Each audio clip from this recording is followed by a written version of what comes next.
Hello, जय हिंद। तो हम देख रहे हैं सीजीएल 2024 के लिए इम्पॉर्टेंट इंग्लिश के क्वेश्चंस, ठीक है। और हमारा टारगेट है कि एटलीस्ट इंग्लिश में तो हम 50 में 50 गेन करें, ठीक है। और इस सीरीज़ में हमने ऑलरेडी 12 टेस्ट सॉल्व किए हैं, ये है नंबर 13। और ज़्यादा टाइम वेस्ट नहीं करेंगे, सबसे पहले क्वेश्चन पे आते हैं। एरर फाइंड करना है। सबसे पहला क्वेश्चन है, owing to inflation in food prices restaurants and motels have hiked their prices by approximate 30%। किस पार्ट में मिस्टेक है? Right answer is option C में मिस्टेक है। क्या मिस्टेक है? देखिए, यहाँ पे लिखा हुआ है अप्रॉक्सीमेट 30%। अब यहाँ पे जो परसेंट है वो तो नाउन है, नाउन की विशेषता बताने के लिए लगा हुआ है एडजेक्टिव जो कि है 30। कौन सा एडजेक्टिव है? कार्डिनल एडजेक्टिव है, ठीक है। तो नाउन की विशेषता बताने के लिए लगा हुआ है एडजेक्टिव, बट एडजेक्टिव की भी जो विशेषता बताता है वो होता है एडवर्ब। तो यहाँ पे जो अप्रॉक्सीमेट लिखा हुआ है ना, ये अप्रॉक्सीमेट ना हो करके अप्रॉक्सीमेटली हो जाएगा, ठीक है। ये होता है फॉर्मेट। जो एडवर्ब होता है वो अप्रॉक्सीमेटली इस टाइप का लिखा जाता है, ली लगाया जाता है, जैसे लेटली, सफिशिएंटली, ऐसा टाइप का, ठीक है। तो right answer is option C. Next question है, we were happy that the customers responded well and gave all the products a patiently listening. देखिए, लिसनिंग जो हुआ यहाँ पे लिखा हुआ है, वो जैसा कि मैंने बताया, जो एडवर्ब होता है वो वर्ब या एडजेक्टिव की विशेषता बताता है, ठीक है, जैसे कि मैंने इसके पहले क्वेश्चन में बात की। बट ये जो दूसरा क्वेश्चन इसमें लिखा हुआ है अ पेशेंटली लिसनिंग, तो बहुत सारे लोग इसमें कंफ्यूज होंगे कि लिसनिंग लगा हुआ है, वर्ब है, इसके पहले पेशेंटली लगा हुआ है, तो बिल्कुल सही होगा, एडवर्ब लगा हुआ है। But no, it is wrong, क्योंकि यहाँ पे जो लिसनिंग है वो एज अ वर्ब नहीं यूज़ हुआ है, वो एज अ जिरंड यूज़ हुआ है। जब भी वर्ब को आईएनजी फॉर्मेट में यूज़ किया जाता है और उस पर्टिकुलर वर्ब को, आईएनजी फॉर्मेट का जो वर्ब होता है उसको एज अ नाउन यूज़ किया जाता है, तो वो जिरंड कहलाता है। और उसके पहले जो एडजेक्टिव लगेगा वो एडवर्ब नहीं लगेगा, एडजेक्टिव लगेगा। तो इस वजह से यहाँ पे पेशेंटली की जगह पे हो जाएगा patient listening. Okay, next question, the committee reviewing the deal comprising leading businessmen and policy makers of our country। The right answer is option B. क्या मिस्टेक है? जो कंपनी की रिव्यूइंग जो कमेटी है, जो कंपनी का एक रिव्यू करेगी, तो उसमें एक उस कमेटी में कितने लोग हैं, उन चीज़ों के बारे में बात किया जा रहा है। मतलब उस कमेटी में जो लोग हैं वो कौन कौन है? बिजनेसमैन हैं, पॉलिसी मेकर्स हैं हमारे देश के। तो जैसे बोलते हैं ना कि दिस कमेटी कंप्राइजेज, ठीक है, यहाँ पे कंप्राइजिंग नहीं होगा, कंप्राइजेज होगा, क्योंकि यहाँ पे जो वर्ब है, वर्ब में एस या ई एस ऐड करके इसको प्रॉपर सेंस दिया जाएगा, ठीक है। The committee reviewing the deal comprises leading businessman and policy makers of country, ठीक है। नेक्स्ट क्वेश्चन है, फिल इन द ब्लैंक्स करना है हमें। My relatives wanted to have a क्या of flats on rental basis. तो फ्लैट्स चाहिए थे, तो फ्लैट्स के ग्रुप को क्या कहते हैं? ब्लॉक ऑफ फ्लैट्स होगा या पैक ऑफ फ्लैट्स होगा, सेट ऑफ फ्लैट्स होगा या सूट ऑफ फ्लैट्स होगा? Right answer is option A, block of flats. आपने सुना होगा ना कि जैसे हम किसी पर्टिकुलर सोसाइटी में जब एंटर करते हैं या कहीं पे किसी एरिया में हम जाते हैं, तो वहाँ पे ब्लॉक्स होते हैं ना, कि जो एड्रेस होता है उसमें भी लिखा हुआ होता है कि A block, B block, C block, D block. तो जो फ्लैट्स होते हैं उनका एक ब्लॉक होता है, ठीक है। My relatives wanted to have a block of flats on rental basis, right. Next question, the governor has already made up his mind on further not extending his tenure, ठीक है। गवर्नर ने already अपना मन बना लिया है कि वो अपना टेन्योर अब आगे एक्सटेंड नहीं करेगा। Now it is to argue with him. उससे आर्ग्यू करना अब क्या है? बेकार ही तो होगा, क्योंकि वो पहले से ही मन बना लिया है। तो इट इज़ फ्यूटाइल, ठीक है, it is futile to argue with him. तो फ्यूटाइल का मतलब ये होता है ना, बेकार, बर्बाद।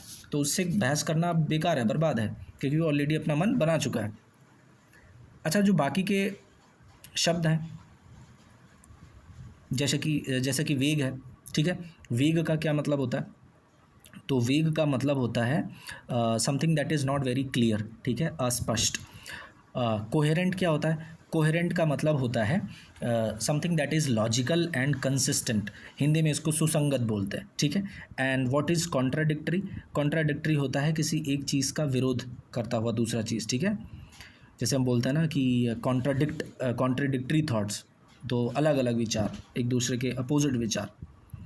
नेक्स्ट क्वेश्चन है, Tarishi's friend had nothing to offer her other than in her grief while they were held hostage in the recent Dhaka attack. तो देखो इस सेंटेंस को जब आप पढ़ते हो तो इस सेंटेंस का मतलब है तरीशी का जो फ्रेंड है उसके पास कुछ भी नहीं था उसके लिए ऑफ़र करने को। क्या ऑफ़र करना था और क्यों ऑफ़र करना था? क्योंकि रिसेंट में ढाका में जो अटैक हुआ उसमें वो हॉस्टेज बना लिया गया था, ठीक है, यानी कि वो हॉस्टेज बना ली गई थी एंड इस बात का उसे दुख था और उस दुख में उसको उसकी फ्रेंड क्या दे सकती थी? फ्रेंडशिप दे सकती थी? नहीं, because they already are friends, ठीक है।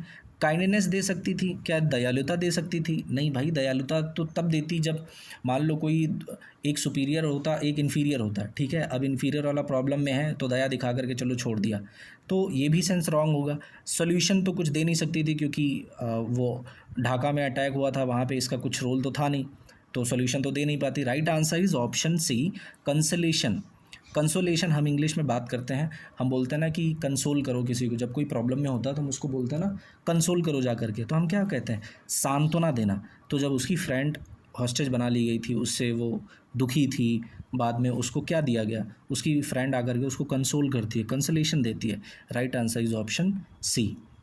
नेक्स्ट क्वेश्चन है, हमें बताना है सिनोनिम, क्योंकि लिखा हुआ है which best expresses the meaning of the given word. तो सेंटेंस लिखा हुआ है our posterity shall hold as responsible for the devastation of ozone layer. तो पोस्टेरिटी का मतलब होता है हमारी आने वाली पीढ़ी, तो हमारी आने वाली पीढ़ी हमें ही रिस्पॉन्सिबल ठहराएगी, किसके लिए? जो ओजोन लेयर की बर्बादी हो रही है उसके लिए। तो पोस्टेरिटी को और क्या कह सकते हैं? क्या प्रीडिसेसर बोलेंगे? नहीं, प्रीडिसेसर तो पूर्वज होता है। ऑफस्प्रिंग्स होगा, ऑफस्प्रिंग्स इसलिए नहीं होगा क्योंकि ऑफस्प्रिंग जो होता है वो तो संतान होती है, जैसे कि एक ह्यूमन है और ह्यूमन की ऑफस्प्रिंग क्या होगा? छोटा सा बच्चा, किड, ठीक है। फॉलोअर्स तो होगा नहीं, फॉलोअर का मतलब होता है जो फॉलो करने वाले लोग होते हैं, अनुयायी। Right answer is option B, successors, ठीक है। इसको उत्तराधिकारी भी बोलते हैं, ठीक। तो पोस्टेरिटी का सिनोनिम सक्सेसर्स। नेक्स्ट क्वेश्चन है the ambition of being an IAS is subdued by the poverty within. तो आईएएस बनने का जो एक एम्बिशन है वो सबड्यू कर दिया जाता है अंदर की गरीबी के कारण। अब सबड्यू का मतलब क्या होता है? सबड्यू का मतलब होता है किसी चीज़ को डाउन ग्रेड कर देना। Down grade in the sense किसी को जैसे हरा करके उसको अपने कंट्रोल में ले आना। तो ये जो गरीबी है ना, गरीबी से बहुत लोगों का सपना जो है टूट जाता है, मे बी क्योंकि प्रॉब्लम्स ये होती है कि भाई कोचिंग करना है, लोगों को फ़ीस भरनी है, और ये तो फाइनेंशियली टर्म में हो गया कि भाई कोचिंग करने का पैसा नहीं दे पा रहा है, तो ज़्यादातर जो नहीं अफोर्ड कर सकते हैं तो वो कोचिंग जा नहीं सकते और अपने आईएएस बनने का सपना भी पूरा नहीं कर सकते।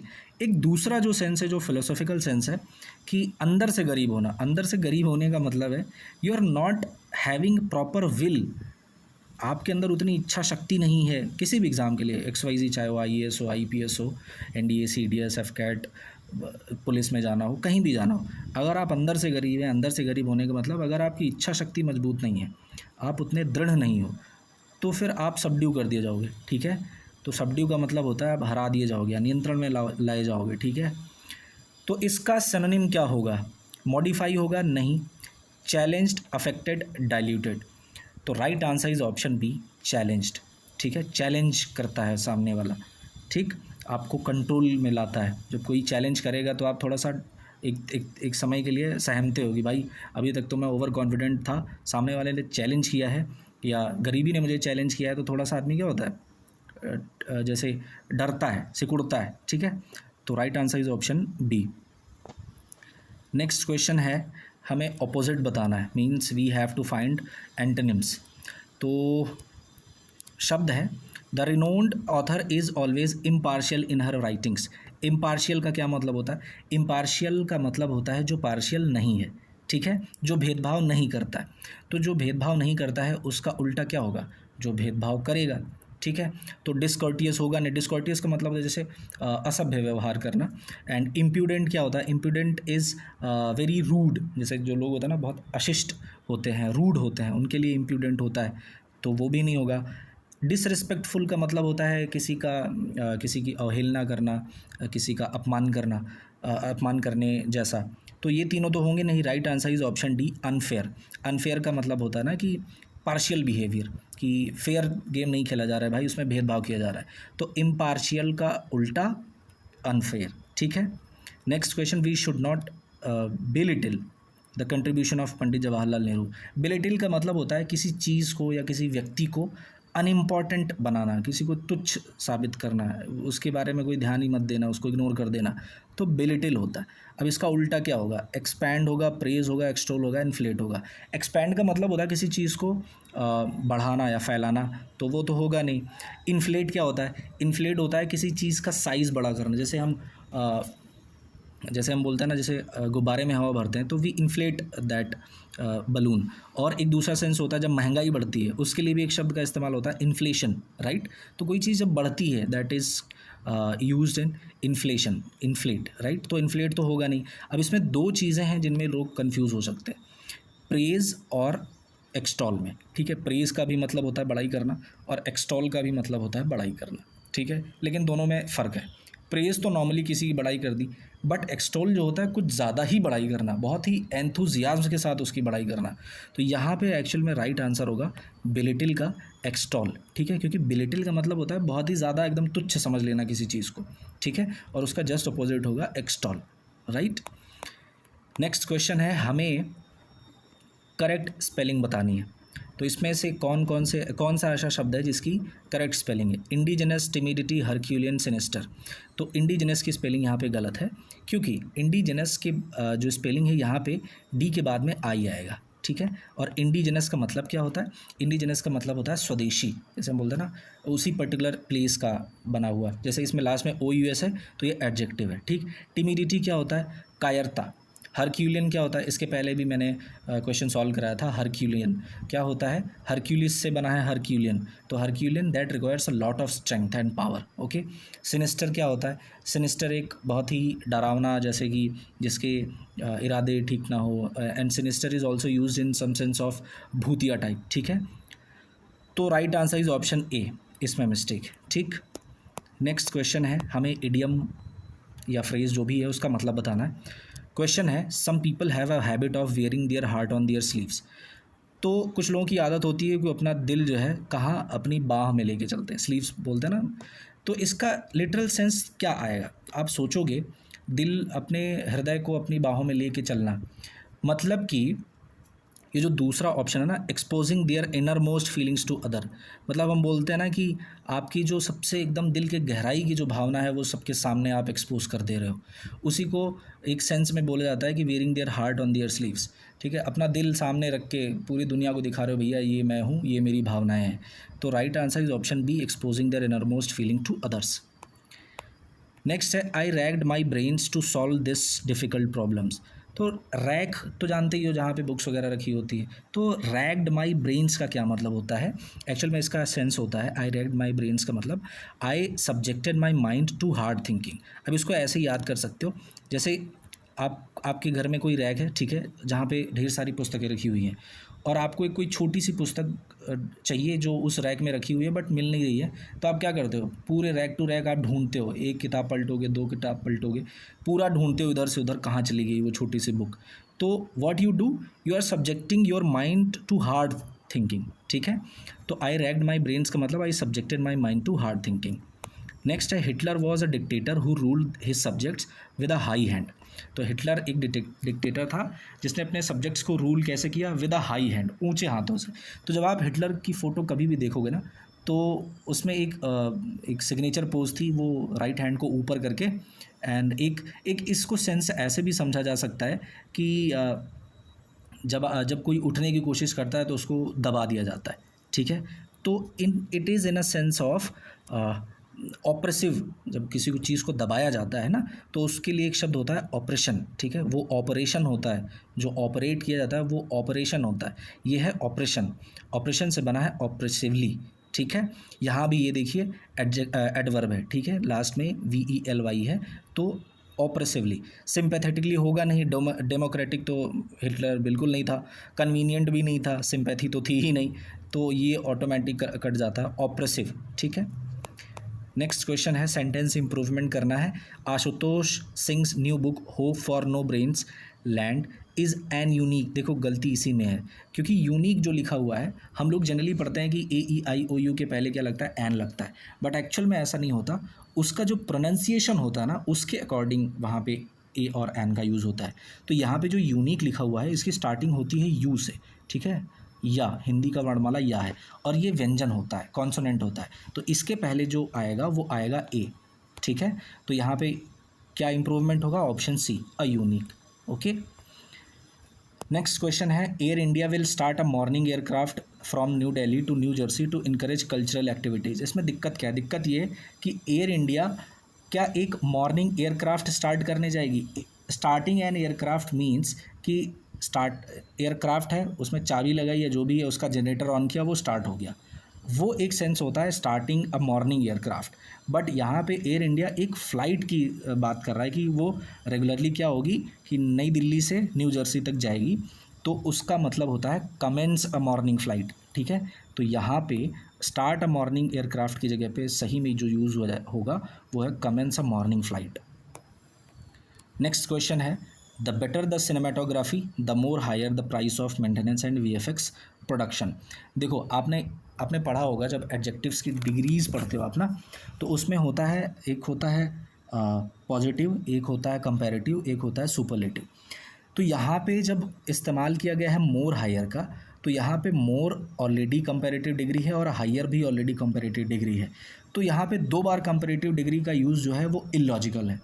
तो हमें क्या करना है, द बेटर द हायर, मोर का इस्तेमाल यहाँ पे नहीं होगा, ये एक फॉर्मेट होता है, ठीक है। The better the higher, the better the cinematography the higher the price of maintenance and VFX production, right. The option is B. Next question, one word substitution बताना है, the state of being sad and disappointed because of unexpected result. तो आपने बहुत अच्छा result expect किया था, but अब आपके हिसाब से वो रिज़ल्ट आया नहीं, तो आप बहुत सैड हो गए, बहुत डिसअपॉइंट हो गए। इसके लिए एक शब्द क्या होगा, पैथेटिक होगा, या फिर डिसिपेशन होगा, या क्रेस्ट फॉलन होगा, या प्रोपेगेशन होगा। देखो पैथेटिक का क्या मतलब होता है, पैथेटिक का दो मतलब होता है, एक तो होता है दयनीय, और दूसरा होता है बहुत ही ख़राब या फिर जो कि यूज़लेस रहा हो, जैसे हम बोलते हैं ना, it was a pathetic performance. तो दो सेंस होता है, तो पैथेटिक तो यहाँ पे होगा नहीं, ठीक है। डिसिपेशन क्या होता है, डिसिपेशन का मतलब होता है किसी फॉर एग्जांपल सेंसुअल प्लेजर्स में ओवर इंडल्ज हो जाना, ठीक है। जैसे हम बोलते हैं ना कि कोई व्यक्ति है और नशे कर रहा है, जुआ खेल रहा है, खूब खूब मज़े ले रहा है और खूब पैसे खर्च कर रहा है, ठीक है, तो he is overly indulged in those things, तो वो डिसिपेशन हो जाएगा, वो राइट आंसर होगा नहीं। प्रोपेगेशन क्या होता है, किसी चीज़ को विस्तृत करना, फैलाना। Right answer is option C, crestfallen. तो क्रेस्ट फॉलन समझ लो गिरने की स्थिति है, ठीक है, तो क्रेस्ट फॉलन का मतलब होता है ये state of being sad and disappointed because of unexpected result. Okay, next question है, one who has suddenly gained new wealth power और प्रेस्टीज। ऐसा व्यक्ति जिसने अभी अचानक से नई नई दौलत हासिल करी है, पावर हासिल करी है और प्रेस्टीज हासिल करी है। आपने वो गज़ल भी सुनी होगी ना कि तुम्हारा लहजा बता रहा है तुम्हारी दौलत नई नई है। तो ऐसे व्यक्ति के लिए क्या यूज़ होता है, अरिस्टोक्रेट, या फिर एफ्लुएंट, या फिर मैवरिक, या फिर पार्वेनु। अच्छा, इन चारों का मतलब क्या होता है। अरिस्टोक्रेट क्या होता है, अरिस्टोक्रेट जैसे होता है ना कि एक हाई क्लास सोसाइटी का एक मेंबर, वो अरिस्टोक्रेट होता है। एफ्लुएंट क्या होता है, एफ्लुएंट ऐसे व्यक्ति के लिए इस्तेमाल किया जाता है जो बहुत ही ज़्यादा हेल्दी हो, वेल्दी हो, ठीक है। मैवरिक क्या होता है, आपने टॉम क्रूज़ की मूवी देखी होगी टॉप गन, तो उसी का एक पार्ट है टॉप गन मैवरिक। तो मैवरिक ऐसे व्यक्ति के लिए यूज़ होते हैं जो इंडिपेंडेंट होकर के अपने थॉट्स को रखता है, ठीक है, who is independent in his thoughts and his actions, तो मैवरिक वो होता है। और एक लास्ट में वर्ड है पार्वेनो, ठीक है, तो पार्वेनो इज़ द राइट आंसर। इसी को बोलते हैं नया नया रईस या नया नया अमीर बना हुआ, ठीक है। नेक्स्ट क्वेश्चन है, the act of forcing out blood fluid etcetera from its vessel. तो एक कोई वेसल है, उसको दबा करके उसमें से ब्लड निकालना या फ्लूइड निकालना, उस पर्टिकुलर प्रोसेस के लिए एक शब्द का इस्तेमाल होता है। बहुत अच्छा क्वेश्चन है, क्या होता है वो, एक्स्ट्रापोलेट, या फिर एक्स्ट्रावैसेट, या फिर एक्जुबरेट, या फिर एक्सट्रीकेट। देखने में चारों एक जैसे लग रहे हैं और इसमें बहुत लोग कंफ्यूज भी होते हैं, तो मैं बता देता हूँ। देखो एक्स्ट्रापोलेट क्या होता है, जैसे एक्स्ट्रापोलेट का मतलब होता है आप अपने किसी पिछले एक्सपीरियंस से एक्सपीरियंस ले करके और आगे आने वाली बात की प्रेडिक्शन कर रहे हो। जैसे फॉर एग्जांपल कि आपने ये कहा कि पिछले साल इस कोर्स में 500 लोगों ने एडमिशन लिया था और उस हिसाब से लगता है कि 2025 में इस कोर्स में 600 लोग एडमिशन लेंगे। तो आपने क्या किया कि पिछले साल का जो एक नंबर था उससे एक अंदाज़ा लगाया कि इस कोर्स की पॉपुलैरिटी अधिक है, तो जाहिर सी बात है 2026 में और 25-26 में और भी लोग एडमिशन लेंगे। तो आपने क्या किया, एक्स्ट्रापोलेट किया। तो एक्स्ट्रापोलेट तो होगा नहीं, ठीक है। दूसरा है तीसरा है एक्सुबरेट। एक्सुबरेट का मतलब होता है अपनी खुशी को जाहिर करना, ठीक है, टू एक्सप्रेस ग्रेट जॉय, तो वो भी नहीं होगा। एक्सट्रीकेट क्या होता है, एक्सट्रीकेट का मतलब होता है ये एक्सट्रीकेट, ओके। अच्छा, एक चीज़ ध्यान रखना, लास्ट में ATE लगा हुआ है चारों शब्दों में, ठीक है, और जिस भी शब्द में लास्ट में ATE लगा होता है that is always a verb, ठीक है। खैर क्वेश्चन पे आते हैं। तो एक्सट्रीकेट का मतलब होता है किसी को किसी डिफ़िकल्ट सिचुएशन से बाहर निकालना, वो होता है एक्सट्रीकेट। अब एक ऑप्शन बचा है B, extravasate. This is the right answer. तो एक्स्ट्रावेसेट का ही मतलब होता है the act of forcing out blood या फिर fluid etcetera from its vessel. Next question हम आ जाते हैं, पैसेज का क्वेश्चन है, अच्छा पैसेज है, पढ़ते हैं पहले। Education as Mahatma Gandhi described it is the tool for development of consciousness and reconstitution of society. Since independence, India has stressed reforming and restructuring the educational system as part of the state intervention. The National Policy on Education (NPE) 1986, which is hailed as a landmark in the Indian educational system, provided a comprehensive framework to guide the development of education in the country. The NPE and its program of action was again updated in 1992 through similar consensual process involving all the state governments, resource organizations and educationists. फिर है what has been worrying the critics and educationists alike is the non-fulfillment of one of the NPE objectives, that is education of girl, ठीक है। Next, it has been stated in the NPE that the education for all meet should have a strong gender focus, as education for all by definition is gender inclusive. इस paragraph को पढ़ा हमने और हम question की तरफ चलते हैं। तो according to Mahatma Gandhi education is, तो यहाँ पे आपने पढ़ा according to Mahatma Gandhi education क्या है, it is the tool for the development of consciousness and reconstitution of society. तो अगर आप ऑप्शन में देखोगे तो an instrument to develop their society consciously, ठीक है, सोसाइटी को डेवलप करने की बात की जा रही है, वो भी कैसे, कॉन्शियसनेस के साथ में, ठीक है। Right answer is option D. Next question है the national policy on education provided, क्या प्रोवाइड किया था, a guideline for the comprehension of education in the country and guidance material to develop education in the country, a comprehensive plan for the development of education in the country और comprehensive development of education in the country। तो अगर आपने paragraph को ढंग से पढ़ा होगा तो यहाँ पे लिखा हुआ है the national India has stressed reforming and ये यहाँ पे इस वाले में अगर आप फोकस करेंगे, provided a comprehensive framework to guide the development of education in the country. Right answer is option C. Okay. Next question है according to the passage critics and educationist are worried that, तो critics और educationist जो हैं वो किस बात से लेकर के वरी करते हैं, the education of girls is one of the objective और NPE, the objectives of NPE have not been fulfilled, one fulfilment of NPE leads to the education of girls and one of the objectives of NPE has not been fulfilled. तो अगर आप passage को पढ़ोगे तो यहाँ पे लिखा हुआ है कि what has been worrying the critics and educationists क्या is the non-fulfillment of one of the NPE objectives, that is education of girl। तो right answer is option D. Okay.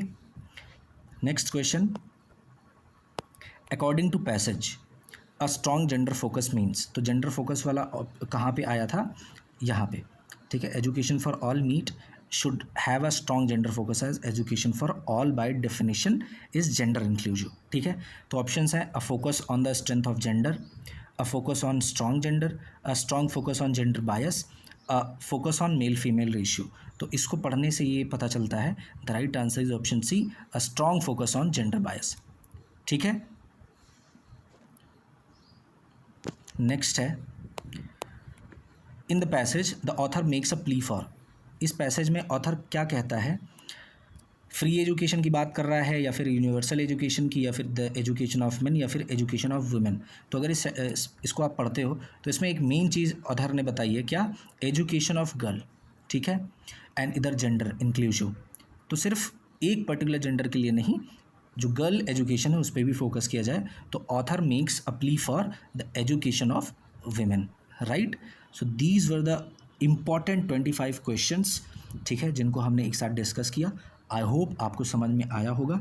तो अगर समझ में आया तो वीडियो को लाइक करिएगा, चैनल को सब्सक्राइब करिए, अपने दोस्तों को रिकमेंड करिए, आपके साथ साथ उनकी भी हेल्प हो, साथ में हम भी ग्रो करें। और मिलते हैं नेक्स्ट वीडियो में नए क्वेश्चंस के साथ में। टिल देन टेक केयर, जय हिंद।